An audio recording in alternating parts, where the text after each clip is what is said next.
Angeline's POV. Calm down, sweetie, I'm here. Bulong ni Andre. Because of that, taas na akong papasok kami sa conference room. Ramdam ko ang bawat tingin ng mga tao roon at lalong ramdam ko ang disgusto sa akin. The audacity to act like as if she's not just a secretary. Tinig kong bulong ni Zebby. But I don't care. Ngumisi pa ako na ipaghila ng upuan ni Andre at hinintay makaupo bago nagtungo sa upuan niya at ayusin sa kanyang kandungan si Addie. Daddy, do I need to listen? Bulong na tanong ni Addie. Nobody. Ninigon nito si Baron na agad namang lumapit at iniabot ng hawak na tablet. Here, you can play games here, buddy. Alright, Daddy. Nang abala na si Addie, doon palang humarap na maayos si Andre. Kita ko ang pag-iwas ng tingin ni Mommy matapos siyang titigan nito. Maging si Daddy nangungunot ang noo. Before we start the meeting, may I call the attention of Mrs. Curtis? Agad na napalingon si Mommy at umaktong hindi natatakot. You have something to say, Miss Dimasupial. Am I right, Mrs. Curtis? Kita ko ang paglunok nito at mabilis ang pagsulyap sa akin, ngunit agad ding nag-iwas ang tingin. I don't have anything to say. Madiin nitong sagot. Are you sure? Mapanganib na bigkas ni Andre. Yes, it's not me. Si Sam dapat ang igasa dito. At bakit nadamay ang anak ko dito? Mabait ang anak ko at di siya gagawa ng masama. Pagtatanggol ni Daddy. Naikuyom ko ang kamay ko kasabay ng pananakit ng puso ko. Anak din naman ako, di ba?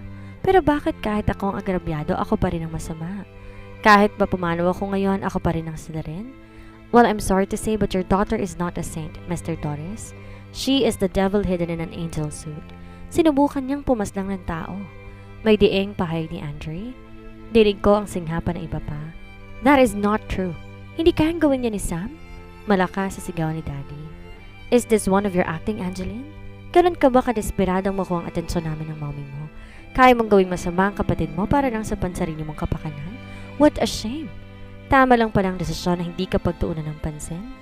Tila matalim na punyal ang bawat sinabi ni Daddy. Pakiramdam ko umaagos ang dugo sa puso ko sa akwasan nito. Bakit binabaliktad nito? Ako ang pinapalabas na masama kahit malabong gawin ko yon. Zebby and Sam are far better than you. You're nothing compared to your sisters. Kusang bumagsak ang luha ko. Kahit gusto ko ipagtanggol ang sarili ko, hindi ko magawa. Mas lalo pa akong natulos at nasaktan matapos makita. Duruin ni Daddy ang kamay niya sa akin. Ngayong umaarte ka na naman. Shut up, Mr. Torres. Dumagundong ang boses ni Andre na nakapagpatigil sa lahat. Nang gagalaiti ang mata nitong nakatitig kay Daddy. Now you're citing this poor daughter of mine, Mr. Andre? Bakit? Dahil lang naanakan mo? Umiling-iling si Daddy at dismayadong nakipagtitigan kay Andre. Know the truth first before you accuse someone who's innocent. Mahinang ngumisi si Andre habang delikadong nakatingin kay Daddy. You should know the truth first before you put the blame on others, Mr. Torres. Malamig na sagot nito. You know where you are. This is not your territory. Once I confirm everything, I swear, you will lose that bankrupt company of yours. Mapanganib nitong inisihan bago binuhat si Addie. Tumayo at hinilang kamay ko. Halos di ako makatayo na maayos matapos makitang pag-igting ng panga ni Daddy at pakiramdam ko susugurin si Andre. Meeting adjourned. I just want to remind everyone to stop messing with us. Remember, you all need my company. Pagkatapos itong sabihin yon, tuloy-tuloy na kami nitong tinangay palabas ng conference room. Sumunod din sa amin si Baron. Daddy, I didn't hear anything. Biglang sabi ni Addie na kinangisi ng isa. Thanks, buddy. That is how you do it. Use your power. Namilog ng bahagya ang mata ko sa turo nito. Inampas kong braso kahit pa nagbubukas siya ng pinto ng opisina. That hurts, sweetie. Huwag mo kasing turuan ng kalokohan o pakikipag-away si Addie. I want him to be a good person and not a bad guy. Tumikwas ang kini nito bago umupo sa sofa at sumandal. A good person can be bad, and a bad guy can be good. And not because I'm bad doesn't mean I don't have a heart. It's okay to be a defiant person, at least we know what we're fighting for. Too much goodness is not healthy. People tend to take you for granted. Choose wisely, Miss Dimasupial. Kumindat pa ito kaya di ko alam kung seryoso ba siya o hindi. Pero naiintindihan ko naman ang punto niya. Sa totoo lang, para mas mahirap makisama sa mabubuting tao, dahil hindi mo alam kung kailan ka gagawa ng masama. Habang kapag sa masamang tao naman, alam mong maaari ka niyang gawa ng masama, kung kaya nagiging maingat ka, but still, bugok ang mga magulang mo. Biglang komento nito.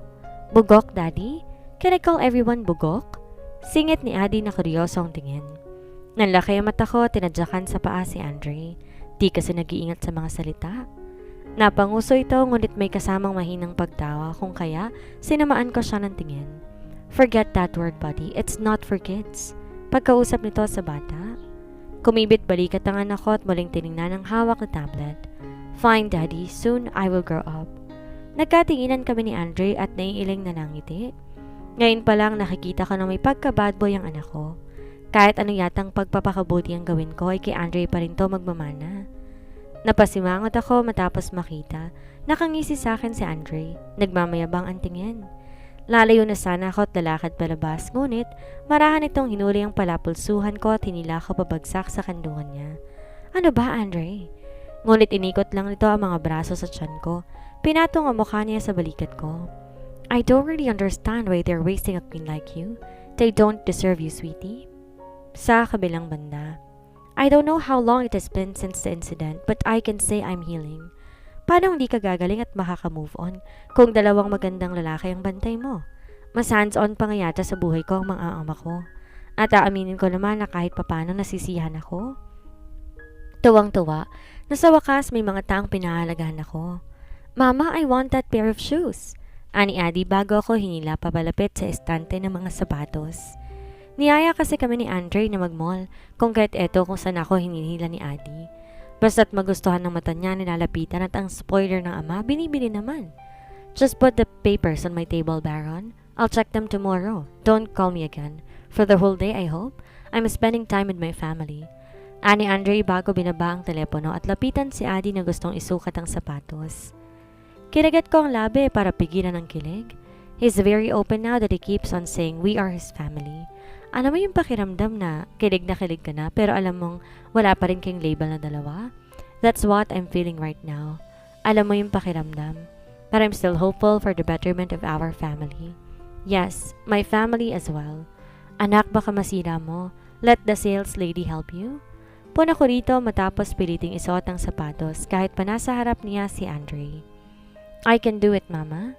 Umiling si Andre at pilitong tinutulungan, ngunit masyadong maliit ang sapatos. Luminga ako sa paligid para sana hanapin ang sales lady na nakatoka roon, ngunit nagmamadali na itong lumapit. Maliit po ba, sir? Akmang hahawak din to sa sapatos na hawak ni Andre, ngunit pinigilan ni Adi ang kamay nito. Don't touch my mother's property. Huwag ka pong lalapit. I don't like the shoes anymore. My daddy is for mama only. Hindi lang yata ako ang nagulat sa sigaw ni Adi, kung hindi maging si Andre at ang sales lady. Nalaki ang mata ko na lumapit at hinawakan sa siko ang bata. Adi, say sorry. May otoridad kong bigkas. Kaya lang malamig ako nitong tiningnan at umiling. No, Mama. Other girls should not come close to Daddy. I hate to see them coming near him. I just want you for him. Paliwanag nito. Umawang ang labi ko at di makapaniwala na ganito ang epekto na nangyayari kay Adi. Hindi ko alam na pinagdududahan ng bawat babae na aagawin sa ama nito. Nag-aalala ko siyang niyakap at nilingon si Andre na may pag-aalala din sa mata. Humihingi ito ng pasensya sa sales lady bago nilapitan at binuhat na ang bata. Daddy, I told you not to look to other girls. May diin na bigkas nito. I am not looking for other girls, buddy. I know what I have promised to you. Where do you want to eat now? Liko nito sa usapan. I want pizza, Daddy. Nakahinga ako na maayos matapos sumigla na ang boses nito. Then, we will eat pizza. Inayos na nito na buhatin sa isang bisig. Ang bata, bago ko nito nilingon at nilahad ang kamay niya. Maliit kong kagat ang labi para pigilan ang ngiti nang lumapit ako. Agad na pumulupot ang braso nito sa bewang ko. Pwede mo naman ibaba si Adi. He is already a big boy. Kaya naman niyang maglakad. I can manage, sweetie. Let the people know that you are both my property. He whispered into my ear. Kusang gumuhit ang ngiti sa labi ko at kusang pinulupot ang braso sa bewang niya. I'm happy with these little improvements that we have. Sapat na ang mga ito upang umasa ko may pag-asa na mabuo pa ang pamilya ko. Pagdating sa pizza house ay agad nang umiling si Andre sa waitress at lumapit at naghanap ng waiter. Kahit ang paghanap ng mesa, pinili niya sa kung saan malayo sa mga tao. Ngiting-ngiti tuloy si Adi sa lalaking waiter nang lumapit sa amin. I want pepperoni, Daddy. Hawaiian too. Sinama niya yon sa mga order ni Andre. Ang kaso, binalingan pa ako ng waiter. And yours, ma'am? Kita ko nang unot ang noo ni Andre. May katalimang tinignan ng waiter. Akma itong magsasalita ngunit kinurot ko na ang hita niya. Yun na lahat. Wala na akong idadagdag. Thank you. Magalang kong sagot bago maliit na ngumiti. Malawak na napangiti ang waiter at napakamot pa siya sa batok niya. Alright, ma'am. Hanggang makalis ito, nakangiti pa rin kabaliktaran kay Andre na masumatong tinitigan muli. This is so unfair, bulong ni Andre. Watch your mouth, Andre. Adi is listening. Bulong ko pabalik matapos makita, kuryosong nakatitig sa amin ng bata. Why am I the only one who's not allowed to talk to other girls, while you, on the other hand, can even exchange smiles with other men? Tumikwas ang kilay ko at seryoso tong nilingon. Ano bang gusto nitong sabihin? Na dapat, hayaan ko rin siya na makipag-usap sa iba? He looked down at me and abruptly pulled my chair closer to him. Sa kanya dinikit ang labi niya sa tenga ko at bumulong. It's unfair. You should not stare or talk to other men. I hate the thought that they might steal you from me.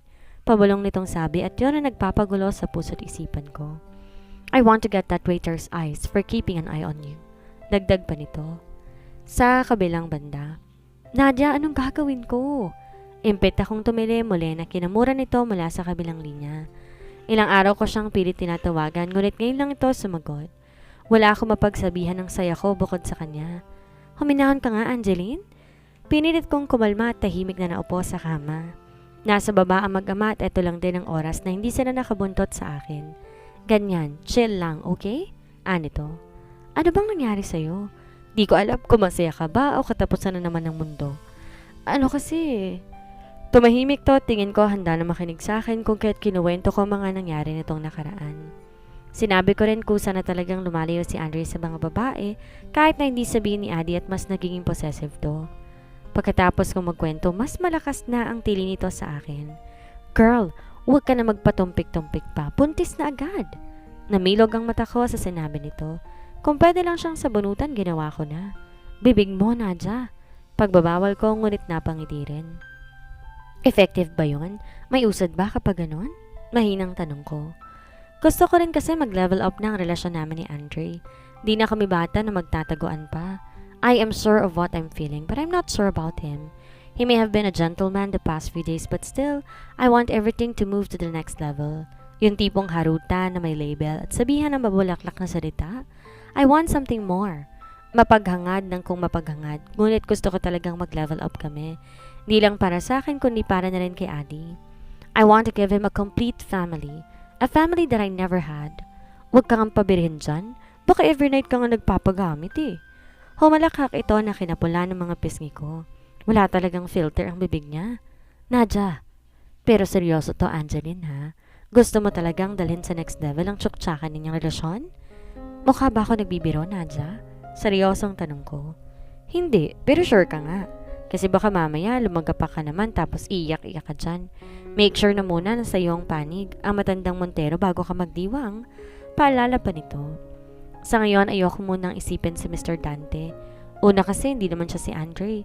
Alam ko rin na kaya magdesisyon ng pansarili ni Andre at kayang-kaya nitong sumuway kahit mapilitin siya sa iba. Basta hindi ang matandang Montero ang focus ko ngayon. Si Andre muna. Girl, isang pakwan pa, hindi ka napapakawanan yan. Nangunot ang noo ko at napaupo muli sa gilid ng kama. Ha? Anong pakwan? Buntis, Angeline. For sure yan, pikutin mo para di ka napakawalan. Kumalakak muli ito na akala mo naman nakikipagbiruan ako. Nagsalubong ang kilay ko at napailing. Seryoso ako, Nadja. Seryoso din ako, Angeline. That is the best solution. Isang baby pa sa iyong sayo na si Andre. Natahimik ako at pinag-iisipan niyo na maayos. Madali lang naman magbuntis pero paano naman yung mangyayari kung nagpipills ako? Take note na kay Andre pagaling ang mga pills na yon. Napabuntong hininga ko. Mission to impossible, Nadja. I'm taking contraceptives. Birth control pills to be exact. Ha? Seryoso? Di makapaniwalang tanong nito. Kahit di niya nakikita, tumango ako at bagsak ang balikat na pumikit. Yes, si Andre mismong bumili nun. Then don't drink it. Dali-dali naman ang problema mo. Kung sana ganun lang kadali yun, Nadja. Baka kasi biglang magtaka yun bakit ako nabuntis. Sira ba siya? Ikaw lang naman kinakama niya. Nadja naman eh. Humalak ka kito kung ket napanguso ako. Bahala ka na nga dyan. Tawagan na lang kita ulit. Mas lalo lang tong tumawa sa kabilang linya, ngunit pinutol ko ang tawag para hindi ako makahindi.